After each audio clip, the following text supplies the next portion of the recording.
since 2005. You're listening to Gamertag Radio with your hosts, podcaster Hall of Famer Danny Peña, the always opinionated Paris Lilly, and from outside of the norm, Peter Toledo. This is Gamertag Radio.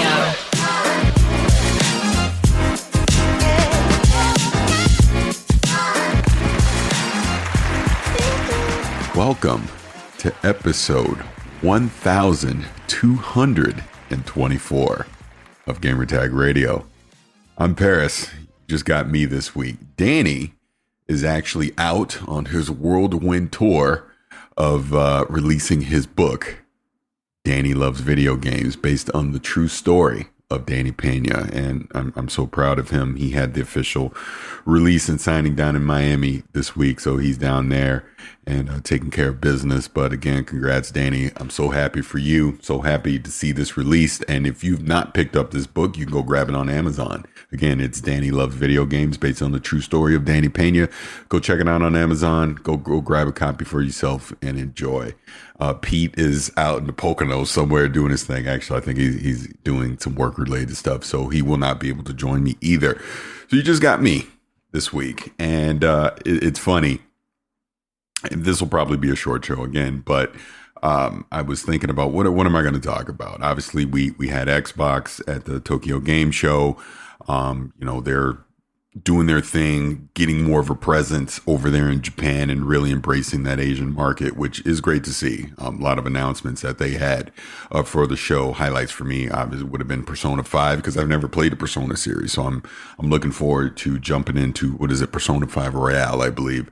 And then just Neokuna, I believe. I'm saying that right. I don't want to butcher it, because now I don't have my notes in front of me, because I want to talk about something else. But a lot of announcements for Xbox over at the Tokyo Game Show, and obviously bringing more diversity and value to Game Pass with some more of these Japanese these JRPGs, as I should say, that'll be coming to the service along with other Asian and Japanese titles. Obviously, there's the picture with Phil Spencer and Hideo Kojima, which I'm sure people will have varying comments about as we move through the next few days and weeks.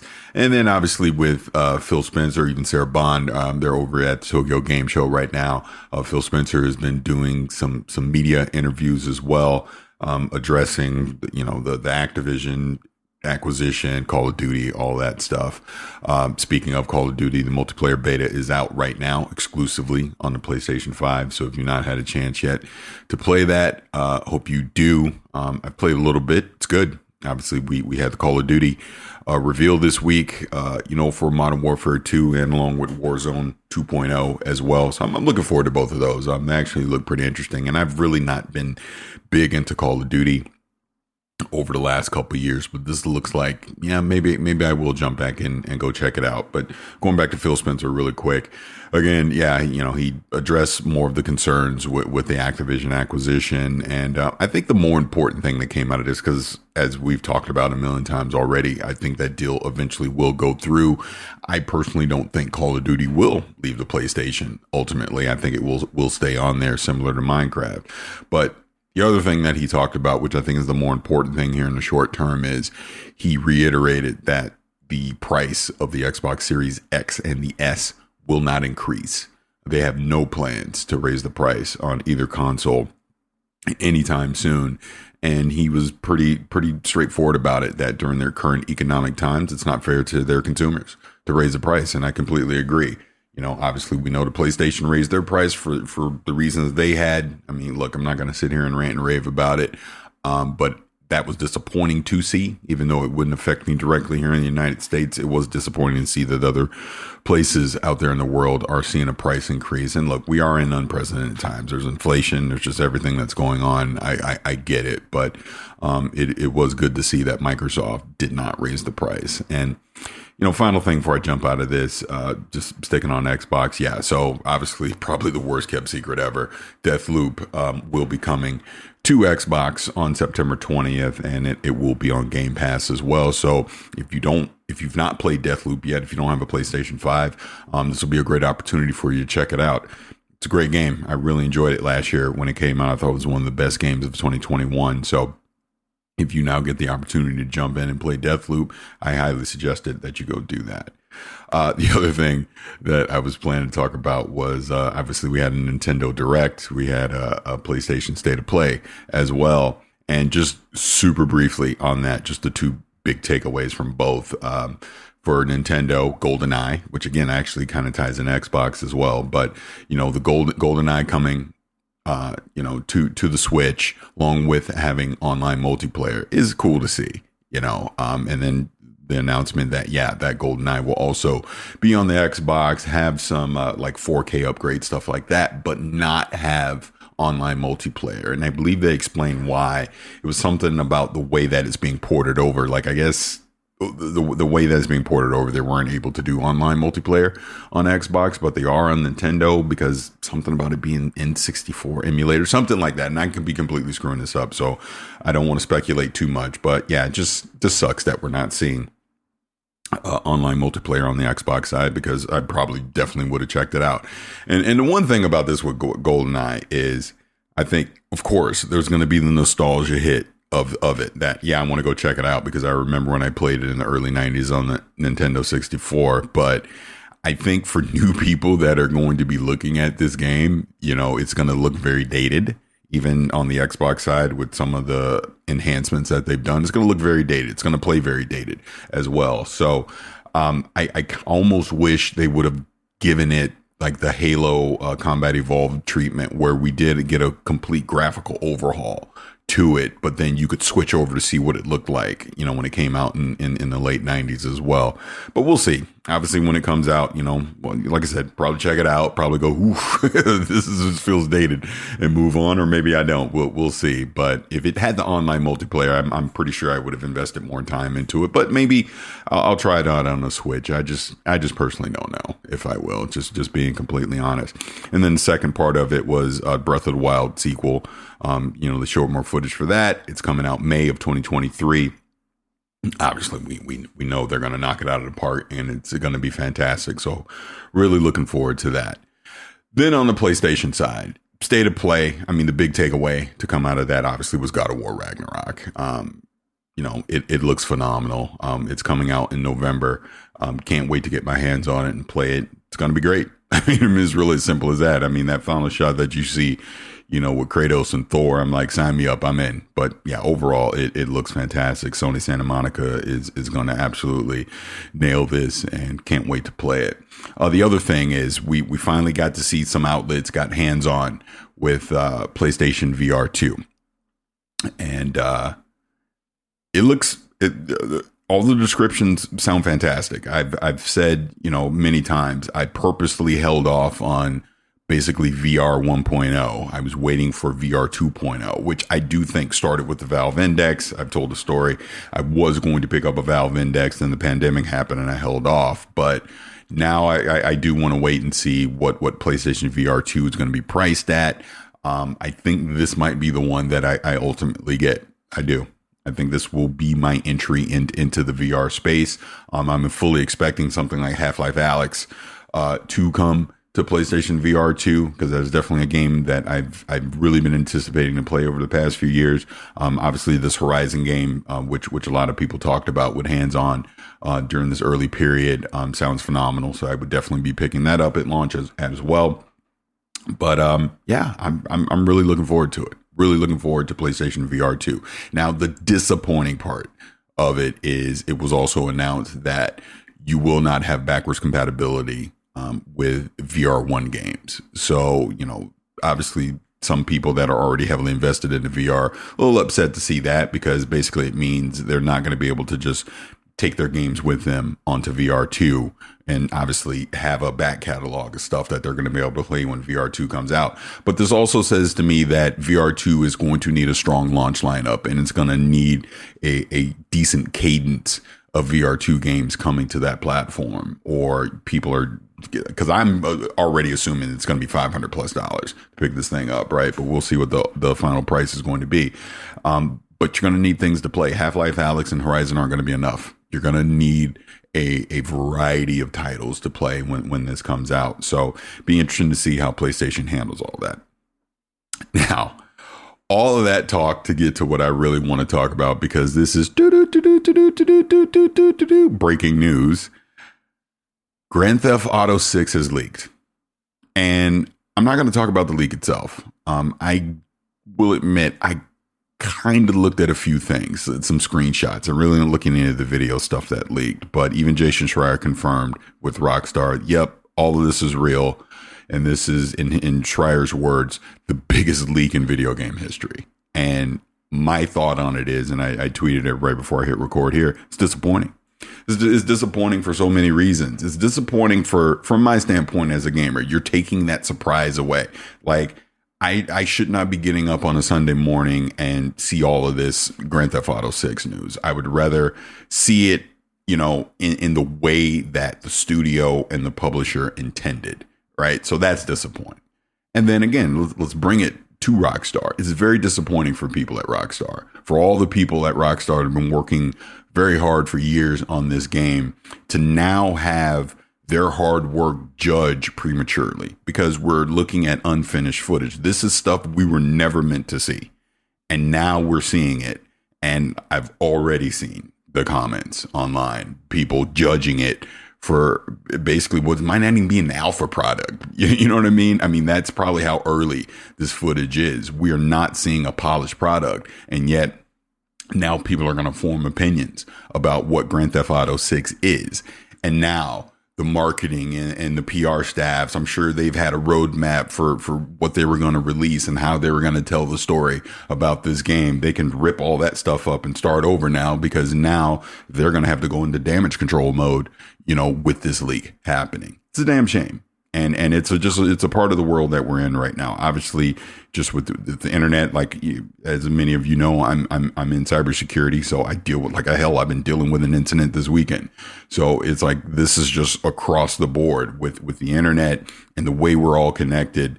These things are going to continue to happen, and it sucks.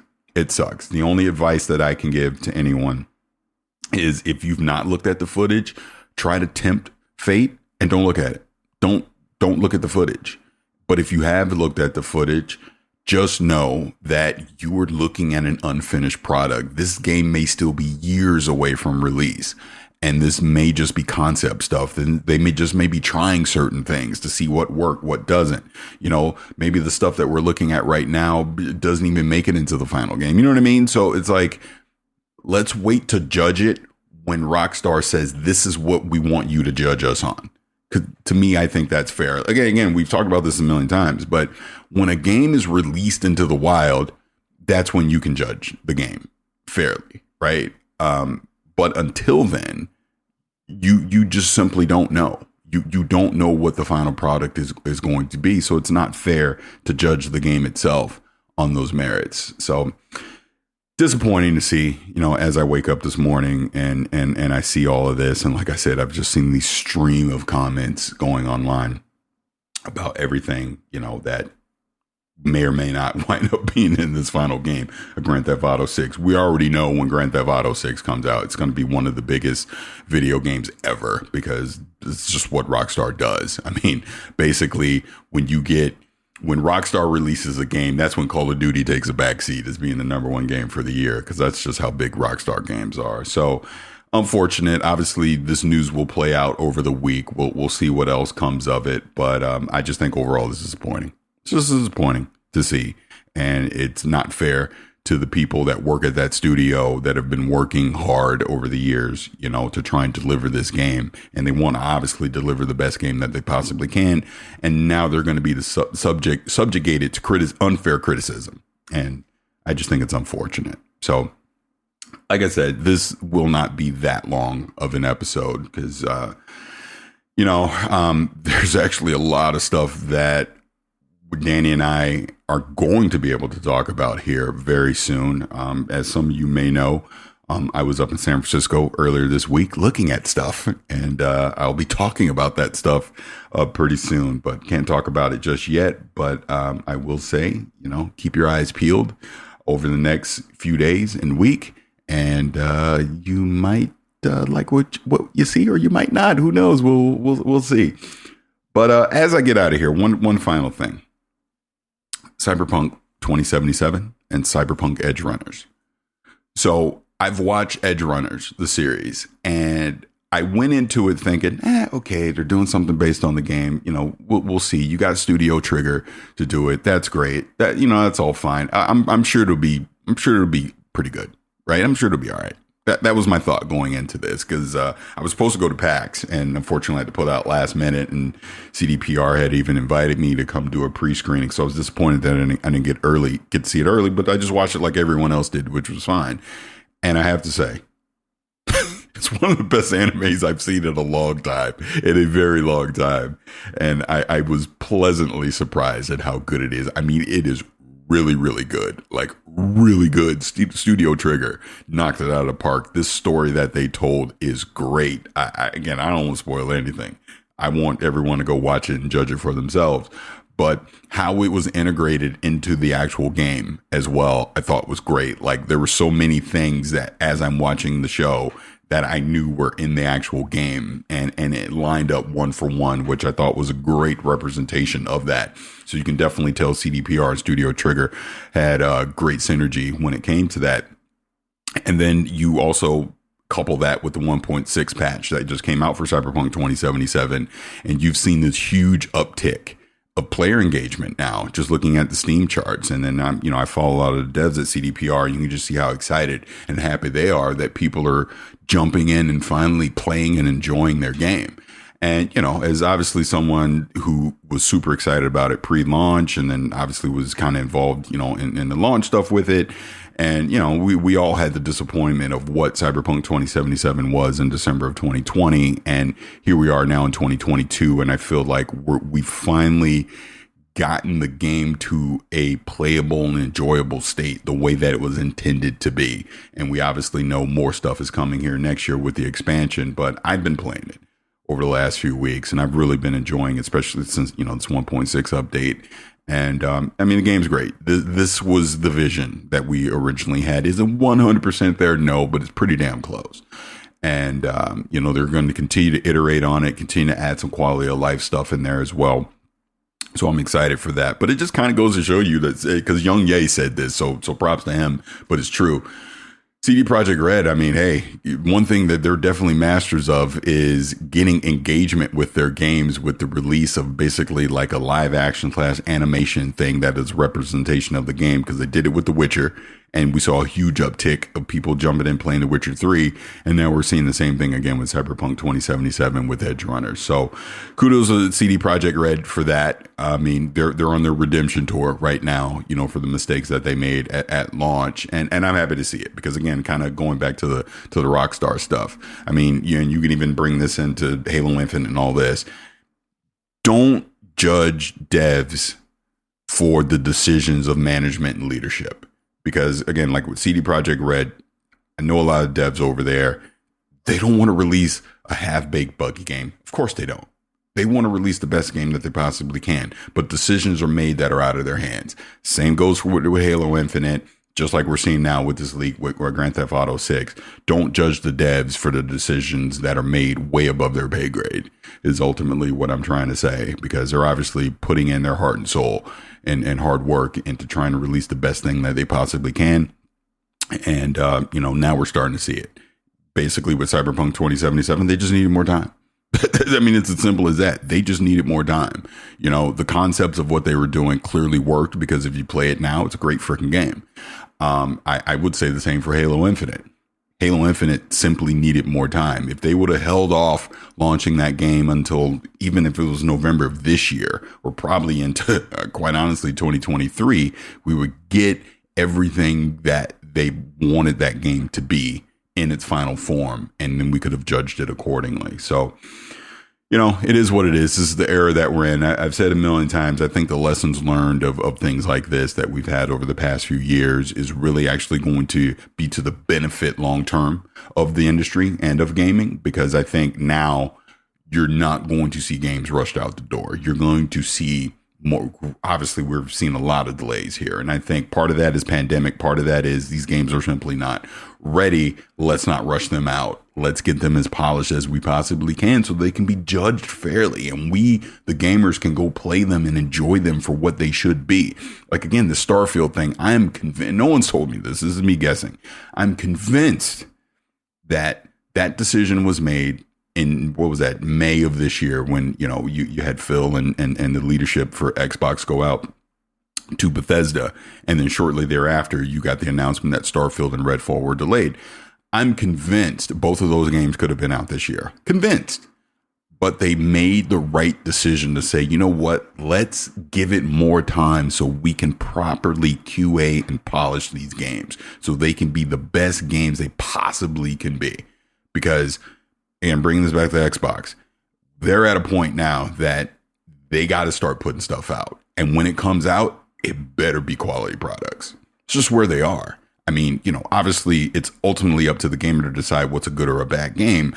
But from a development standpoint, you want to make sure you're delivering exactly what you envisioned. And it is as bug free as it possibly can be, right? That's where we are in this industry. And that's honestly a good thing. I'd rather you delay stuff and get it right than rush it out the door and promise me. And we got to go years of patches and all this to actually get the game to where it should be. Delay it if it's not ready. It's simple as that. So that's pretty much it here. And I'm looking at the time here. Like I said, this is a short show. Like Danny, obviously, again, congrats to Danny on the release of the book. Go pick it up at Amazon. And I didn't even say all the spiel. Obviously, feedback. Hey, if you want to leave feedback, you can do it just like this. Send us your feedback or questions. Give us a call at 786-273-7GTR. Email us at fanmail@gamertagradio.com or leave a message on speakpipe.com/gamertagradio. All right, but again, congrats to Danny on the release of the book. Pete, yacht in the Poconos somewhere, sipping on a Mai Tai. Love you, brother. But you know, we're in a very interesting time in this industry as we get towards the end of the year. I'm really looking forward to the Game Awards when that happens in December. Definitely hoping to be there in person. And I will also say on a side note, obviously know I'm part of Kind of Funny. Doing the XCast, Kind of Funny is opening their studio on October 14th. I'll be up there in San Francisco for the launch. We're really excited for that. To check that out as well. I mean, you know, we're starting to slowly but surely come out of this pandemic phase where we can gather in person. And even when I was up in San Francisco this week, being able to hang out with Snowbike Mike was great. You know, we you know, he's been my co-host over at XCast here now for a while, and to actually be able to sit down and just non-gaming related, just have conversations and just hang out and relax, and was a good thing. And that's obviously something that I miss, you know, with myself, Danny, and Pete, when the three of us, because the three of us have not been together in person since E3 of 2019. That's how long it's been.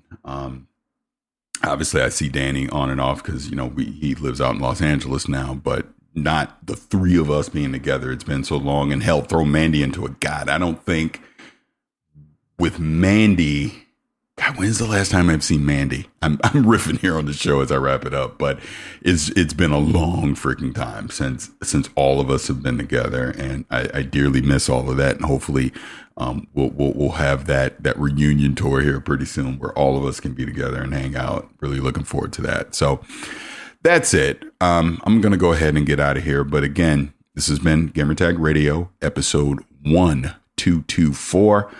I'm Paris. Hope you enjoyed this episode. Definitely leave us feedback. Let us know what you think. And we'll see you on the next episode. And talk to you then. Thanks for listening to Gamertag Radio. Be sure to like us on Facebook and follow us on Twitter.